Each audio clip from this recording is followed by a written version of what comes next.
United States in our program. You just opened the movie in LA at saka sa San Francisco this past weekend. How was it? How was the reception of the public?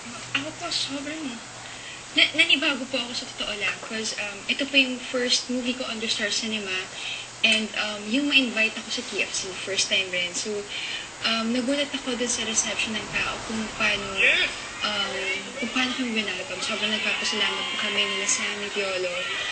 Dun sa warm welcome na binibigyan nila sa amin, ako naninibago ko. Kasi nung pag-transfer ko ng ABS-CBN, nagpakilala pa po ako sa mga taga-TFC na ako po sa Asian Oxide. Kasi hindi naman nila ako kilala. Pero ngayon, kilalang-kilala na kasi napapanood na kayo sa teleserye. And you know what? The TFC people, they're glued to their TV sets 24 hours a day because that keeps them from being lonely. So siguro ang pakiramdam ng ating mga kapamilyang nanonood dito, bahagi na kayo ng pamilya nila, hindi ba?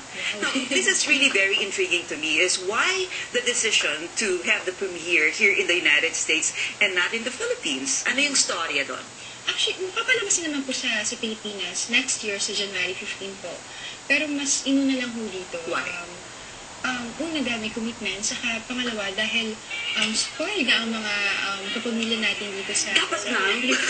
So, and mas makaka-relate sila sa story. Kasi yung story ng Land Down Under, Love Me Again, ay tungkol sa sakripisyo.